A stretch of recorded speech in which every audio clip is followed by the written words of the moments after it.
안녕하세요. 김동찬 목사입니다. 오늘 묵상하실 큐티의 제목은 쓰레기인 줄로 알았던 430억 원짜리 예술품 치마부에의 그림입니다.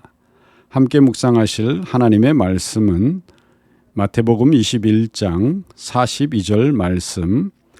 예수께서 이르시되 너희가 성경에 건축자들이 버린 돌이 모퉁이의 머릿돌이 되었나니 이것은 주로 말미암아 된 것이요 우리 눈에 기이하도다 함을 읽어본 일이 없느냐. 아멘. 오늘 본문 말씀에서 예수님께서는 시편 118편 22절에서 23절의 말씀을 인용하여 건축자들의 무지로 인해 버림을 받았으나 마침내 건물의 가장 중요한 모퉁이 머릿돌이 된 돌을 비유로 하여 자신에 대한 예언을 설명하신 내용이 나옵니다. 머릿돌이란 건물이나 또는 성벽을 건축하는 데 있어서 가장 중심이 되는 돌로 건물의 상부 구조를 유지하는 매우 중요한 돌입니다. 따라서 건축물의 다른 모든 돌들은 이 머릿돌과 긴밀한 연관성을 갖고 있는 아주 핵심적인 돌입니다. 하지만 이렇게 중요한 돌의 가치를 몰라보고 내버린다면 이는 참으로 어처구니 없는 일일 것입니다. 그런데 우리의 인생에서도 이런 일은 종종 발생합니다.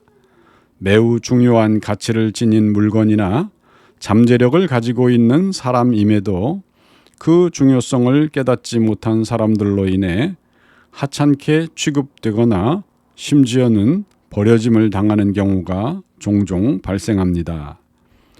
뉴욕시에 본사를 둔 미술시장 웹사이트인 아트넷 뉴스에 따르면 프랑스 북부 콩피에뉴에 사는 한 90대의 할머니는 최근 오랫동안 자신의 벽난로 위에 걸려있던 그림이 700년 된 진짜 르네상스 걸작품임을 알게 되었습니다.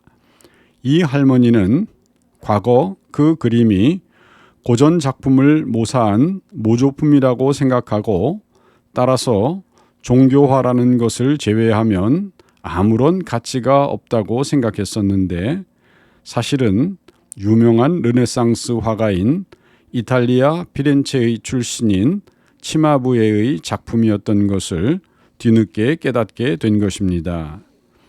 이 그림을 그린 치마부에는 13세기 피렌체 화가로 서양 회화의 아버지로 널리 알려진 저명한 인물인데 특히 그가 그린 조롱당하는 예수 그리스도라는 제목의 작품은 매우 유명하고 프랑스 할머니가 가지고 있었던 그림은 그리스도의 순환의 여러 단계를 묘사한 세 장의 폴리파 가운데 그림이었던 것입니다.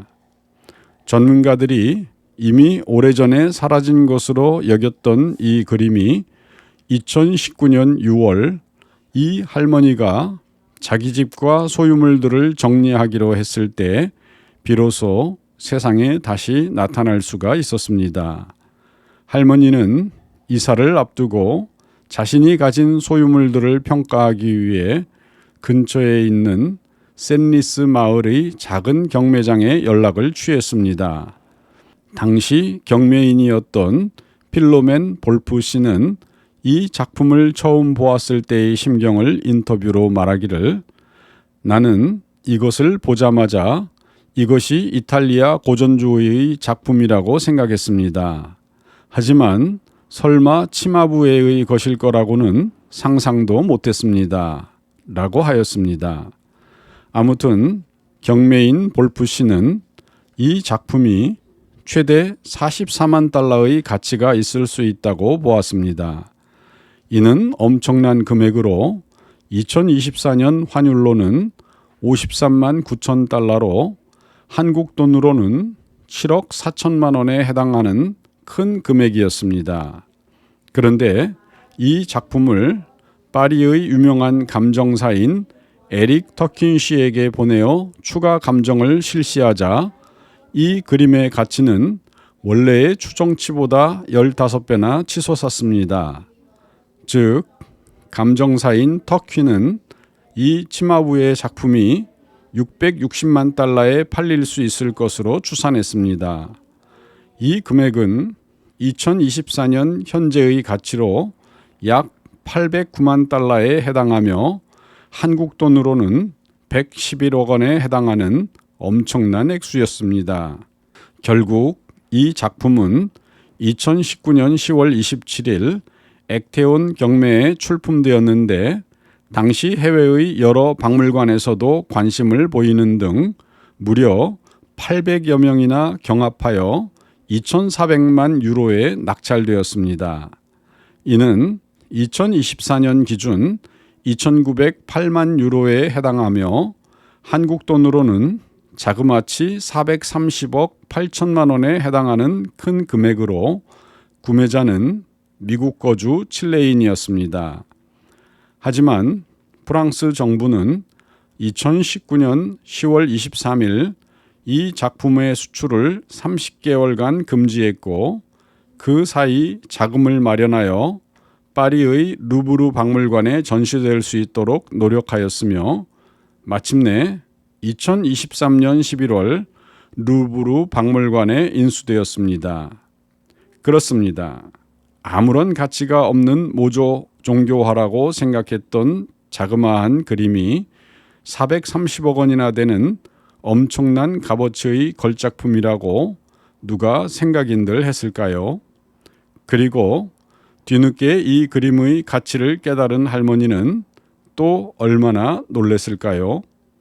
물론 예술적 가치를 돈으로만 환산할 것은 아니지만 만약 이 90세 먹은 할머니가 더 일찍 이 그림의 가치를 알고 판매하였더라면 아마 그 할머니의 인생은 비교할 데 없이 더욱 풍요로울 수가 있었을 것입니다. 그런데 이러한 일은 우리의 신앙생활에서도 마찬가지로 일어납니다. 우리의 영이 눈이 가려져 있으면 하나님께서 주신 소중한 부르심과 기회를 하찮은 것으로 생각하고 놓쳐버릴 수가 있습니다. 또한 하나님께서 보내신 귀중한 사람을 소홀히 대하여 놓쳐버릴 수도 있습니다. 그러므로 우리는 항상 성령님의 임재 안에 거하며 우리의 눈을 열어주시기를 간구해야 하겠습니다. 성령께서 사물과 사람의 본질을 정확히 볼 수 있는 눈을 주시고 그 가치를 깨닫게 해주시기를 힘써야 하겠습니다. 그럴 때 우리는 무엇보다 우리 죄를 사해 주시고 천국 가는 길이 되어 주시는 예수 그리스도를 제대로 보게 되고 그의 십자가의 의를 힘입어 하나님의 가족이 될 수 있습니다. 오늘도 영의 눈이 열려 인생을 낭비함 없이 복된 삶으로 가득 채우시는 성도 되시기를 주님의 이름으로 축원드립니다. 감사합니다.